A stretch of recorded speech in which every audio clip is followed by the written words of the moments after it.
So, not many people come in here. Welcome.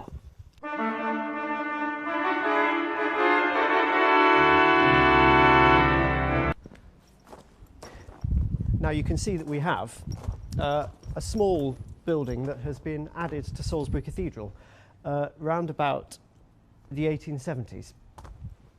And it is our engine room for the organ blowing apparatus to supply the wind to our rather enormous pipe organ. So hopefully this key will work, and in we go. It's a bit noisy in here, as you can tell. We have 3 engines in here.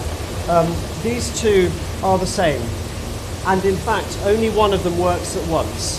These are the primary blowers for the whole instrument. It's an enormous cylinder, so you wouldn't want to get your finger caught in there, I don't think. We have a secondary one in case the first one fails. And here is a third one. This third one is a sort of supplementary engine. It's a booster for when we're playing the organ flat out and we need more air than can be provided just with this one.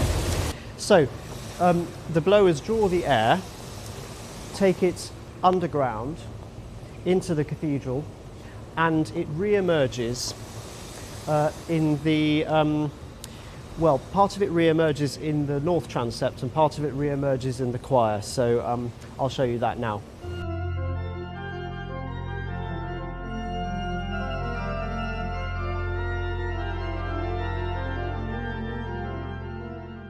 I am told originally, well, firstly you can see these enormous pipes. These are the 32-foot pipes. We're in the north transept at the moment, and so most people can see the top of these you know, from various angles in the cathedral. But this is where, I believe, originally for a little while, the bellows were placed to pump the organ manually, to provide the wind to the entirety of that instrument by hand. That must have been incredible hard work, and it didn't last very long as a way of doing it, actually. It was within a year or so that actually a gas engine was provided instead in our building outside. But you can see that we still have reservoirs here, and these wonderful 32-foot pipes, which really are the most elegant things, and they make an incredible noise in the whole of this space. Yeah, they're quite big. So what we've got here is enormous trunking containing the air. Now this is being sent under the floor of the north choir aisle. There's a tunnel down here which it would be great fun to explore one day, but maybe we won't do it today. Here we've got the 32-foot reed, the contrapasson, which is actually the resonators are made of wood, and you don't see them because they're behind the diapason pipes.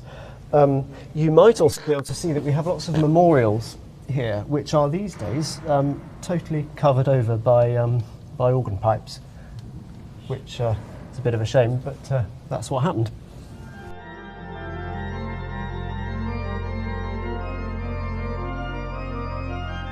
We're in the north choir aisle, and the reason we have such a grand staircase here is because this is the original entrance to the organ loft when the organ was built. The organ loft is now over the other side, but to begin with the organ loft was absolutely right inside this organ case, and hence the rather nice staircase which we still have here. We're actually going into a lower section of the instrument here, so that I can try and explain where the air re-emerges when it comes into the building. So we're actually disappearing below ground. Now in Salisbury Cathedral that won't actually take you very far before you hit the water, but we do have underneath here a tunnel. Now the wind re-emerges in an enormous trunk from the north transept, and a lot of the wind needs to be passed across to the other side because of course we have a whole section of the organ over on the south side.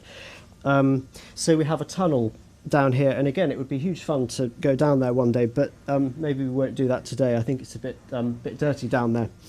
But yes, when this organ was built there was an unimaginable amount of mechanics being passed to and fro between north and south. And in 1915, when the cathedral famously flooded, the water level was certainly up as high as floor level in the cathedral, so all of this was underwater. And Henry Willis III, so the grandson of Father Henry Willis, sent a message urgently to Salisbury from London saying the organists at Salisbury must not use the organ, otherwise it will do untold damage. Unfortunately, the message didn't get there in time, so in true cathedral fashion, things continued as normal. The organ was turned on, and water was taken up into all the reservoirs, and apparently it was a bit of a mess. So we won't be doing that again, but interesting. So underneath this brickwork here, there is a tunnel which passes across to the other side. There's not a huge amount of space, is there?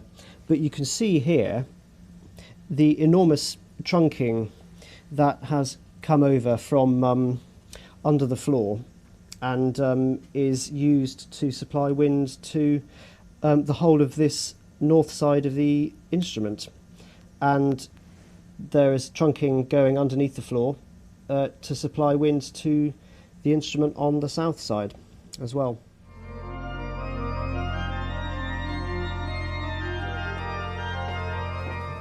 It's all been reworked a bit, but the console was originally about here, and there was a sort of balcony which extended outwards. The player would have faced in this direction, like this, and would have heard an awful lot of the pedal division and the grate division up there, and an awful lot of mechanics, so it would not have been a great listening experience. But today the console is separate, right over on the other side, so we get a much better balance of how the organ actually sounds.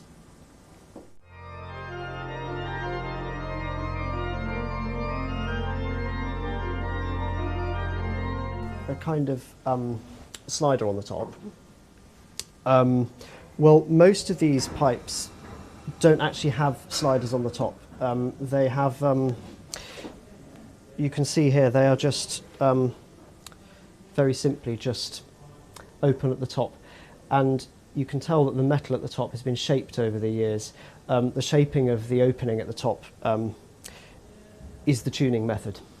But that's quite unusual in cathedral organs now. Most cathedral organs, all the pipes have been fitted with sliders, but they haven't here. So this is what we call cone tuning. And because the metal's very fragile, basically you don't ever tune these pipes. You just leave them.